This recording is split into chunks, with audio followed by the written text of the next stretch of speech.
লক্ষ্মীপুরে জুলাই সনদ ও গণভোটের রায় দ্রুত কার্যকরের দাবিতে বিক্ষোভ মিছিল ও সমাবেশ করেছে বাংলাদেশ জামায়াতে ইসলামী। ১ আগস্ট শনিবার বিকেলে শহরের গুরুত্বপূর্ণ সড়ক প্রদক্ষিণ করে দলটির নেতাকর্মীরা এই কর্মসূচি পালন করেন। পরে এক সংক্ষিপ্ত সমাবেশে তারা সরকারের প্রতি তাদের দাবি পুনর্ব্যক্ত করেন। সমাবেশে বক্তারা বলেন, জুলাই সনদ বাস্তবায়নে বিলম্ব জনগণের আকাঙ্ক্ষার প্রতি অবহেলার শামিল। তারা অভিযোগ করেন, গণঅভ্যুত্থানের মাধ্যমে অর্জিত জন আকাঙ্ক্ষা ও শহীদদের আত্মত্যাগকে যথাযথ মর্যাদা দিতে সরকার ব্যর্থ হচ্ছে। বক্তারা আরো বলেন, ৩৬ জুলাইয়ের মধ্যে যদি জুলাই সনদ কার্যকরের সুস্পষ্ট ঘোষণা না আসে, তাহলে দেশব্যাপী সরকার বিরোধী বৃহত্তর আন্দোলন গড়ে তোলা হবে। নেতারা দাবি করেন, আহত ও শহীদদের ত্যাগের প্রতি সম্মান জানাতে হলে অবিলম্বে জুলাই সনদ বাস্তবায়ন করতে হবে এবং গণভোটের রায় কার্যকর করতে হবে। তারা সতর্ক করে বলেন, জনগণের ন্যায্য দাবি উপেক্ষা করা হলে আন্দোলন আরও তীব্র ও বিস্তৃত আকার ধারণ করবে। সমাবেশে প্রধান অতিথি হিসেবে বক্তব্য দেন জেলা জামায়াতের আমির SUM রুহুল আমিন ভূঁইয়া। এছাড়া নায়েবে আমির অ্যাডভোকেট নজির আহমদ, সেক্রেটারি AR হাফিজ উল্লাহ সহ জেলা ও শহর জামায়াত এবং ইসলামী ছাত্র শিবিরের বিভিন্ন পর্যায়ের নেতারা বক্তব্য রাখেন। বক্তারা সংগঠনের ঐক্য ও আন্দোলনের প্রস্তুতি জোরদারের আহ্বান জানান। আমরা গণভোট দিয়েছি। আমাদের দাবি হলো রাষ্ট্র সংস্কারের 20টি গুরুত্বপূর্ণ দাবি। 1 নম্বর হচ্ছে 10 বছরের বেশি প্রধানমন্ত্রী থাকতে পারিবেন না। 10 বছরের বেশি যদি প্রধানমন্ত্রী থাকে তাহলে তিনি স্বৈরাচার হন। জনগণ এই ম্যান্ডেট আপনাদেরকে দেয় নাই। দ্বিতীয় দাবি হচ্ছে সংসদে বিরোধী দল থেকে ডেপুটি স্পিকার দিতে হবে।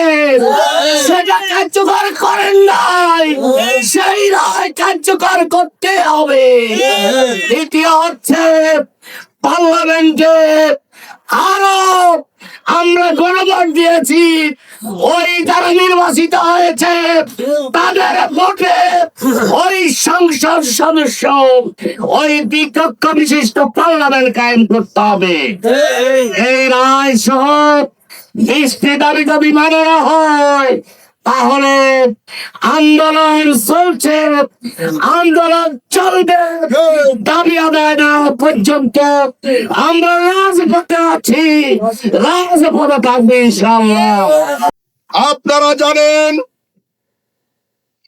আমরা 12 ফেব্রুয়ারি যে নির্বাচন হয়েছিল, এই নির্বাচনে আমরা 2টি ভোট দিয়েছিলাম। কয়টি ভোট?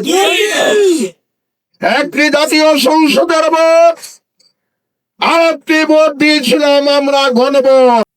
আওয়ামী লীগের সেই 25 বছরের গণখুন, অত্যাচার, নির্যাতন শেষ হয়ে জাতি যখন হাসিনা সরকারের বিরুদ্ধে জুলাইয়ের শুরু থেকে আন্দোলনকে আরো প্রতিবাদ করার মধ্য দিয়ে দেশ দিয়ে রাস্তায় আমাদের বাইরে চন্দ্রের জীবন দিয়ে রক্ত লাল করে এই গণঅভ্যুত্থান সৃষ্টি করেছিল। এই গণঅভ্যুত্থান সৃষ্টি করার মধ্য দিয়ে জাতি প্রত্যাশা করেছে পুরনো বাংলাদেশের সে বস্তা পোছা বন্দোবস্ত পরিহার করে নতুন বাংলাদেশের রাষ্ট্র সংস্কারের জন্য পরবর্তী সরকার, ইন্টারিম সরকার সে উদ্যোগ গ্রহণ করবে। আমরা তা দেখেছি, উদ্যোগ গ্রহণ করা হয়েছে। 4টি বছর কয়েক মিটিং করার মধ্য দিয়ে রাষ্ট্র সংস্কারের উদ্দেশ্যে দেশগুলোকে যখন বাস্তবায়নের রূপরেখা দেওয়া হয়েছিল, গণভোটের কথা বিএনপি বলেছে আমরা ভোটের আগেই করার জন্য প্রস্তাব দিয়েছিলাম।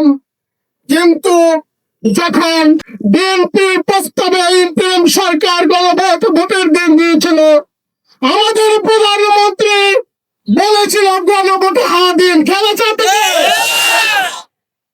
সেখানে দেখা গেল 2টি ভোট হয়েছে সংসদ নির্বাচন, সেটি জায়েজ হয়ে গেল।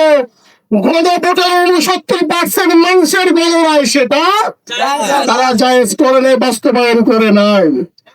আমি আমাদের এই সরকারকে বলতে চাই, বিগত আওয়ামী লীগের ফ্যাসিস্ট আমলে আমরা উভয় সংগঠন মাজলুম ছিলাম, রাজপথ আন্দোলন করেছি, জীবন দিয়েছে আমাদের ভাইরা।